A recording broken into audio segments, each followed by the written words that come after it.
Greetings and welcome to the first, at least for me, shirt sleeve edition of STL Soccer Talk here at the St. Louis Post-Dispatch and STLtoday.com. I'm Tom Timmermann, beat writer for St. Louis City, joined as always by Beth O'Malley. Beth, hello. Hello. And it's gotten warm. It has. It's gotten very warm. But it won't be by the time many people see this, it won't be warm anymore. The storms are on their way, I believe.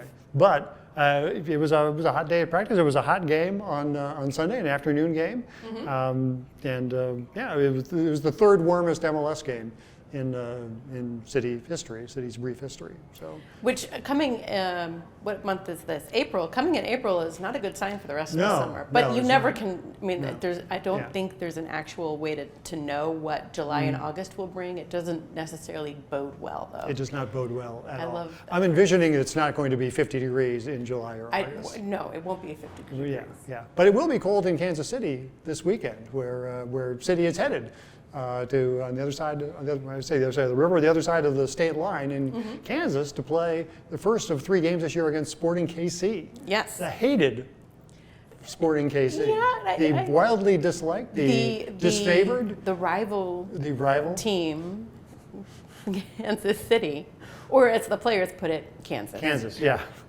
I was talking to Chris Durkin today about that. I said, have you picked up on it? She said he hadn't, but he'll now be listening to you, see if they say. They may not have discussed Kansas City very much yet, but the history between the two teams, it started out pretty strong. I mean, it's a natural rivalry from the beginning, and then in the postseason, losing both of those games, I think City players are going to be heading out there wanting some of that back.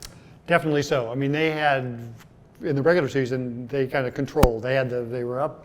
They won that series, and I think they really didn't want to play them in the postseason because Kansas City was coming on strong, and it was only going to go one way. It's even City was struggling, and it was a bad turnout. But now they get their first chance this season to play them, and City coming in off a win. Go figure that. It's a very unusual feeling. It's only the second time this year that feeling has existed. But a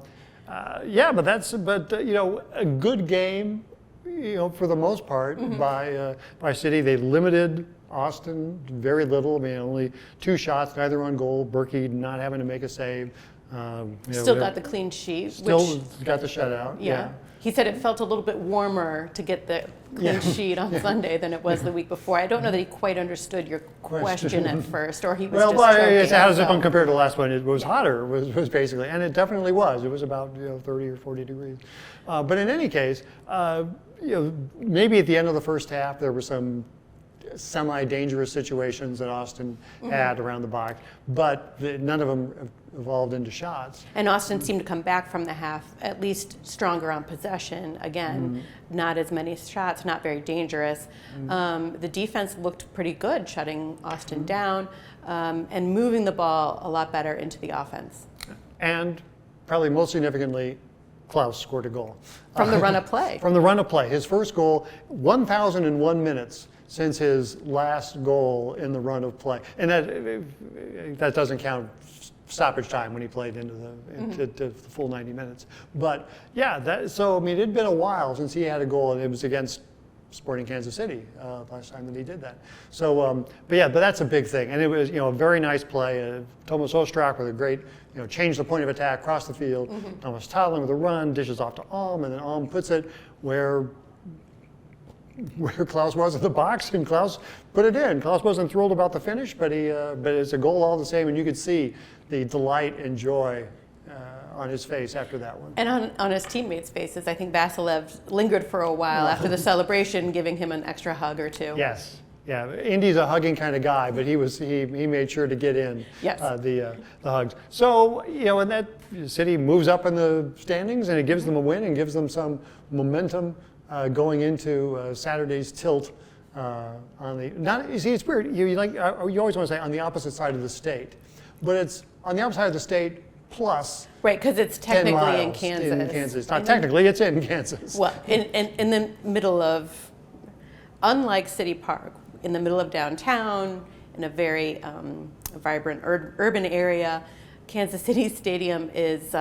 still, I think, in the middle of fields. and parking lots. Well, but the NASCAR racetrack is right across the way, and there's a mall there. So there's a. It's in suburbia. It's classic suburbia. Anyway, we'll talk more about this and all sorts of other things on the podcast, STL Soccer Talk, which is available wherever, not even fine, but any podcasts are found. But we like to think we're a fine podcast, and we think that's worth your while. It is. So more there. But Beth, anything else you'd like to say? I think we're good. Okay, we're good. You heard it here first. Until next week, be seeing you.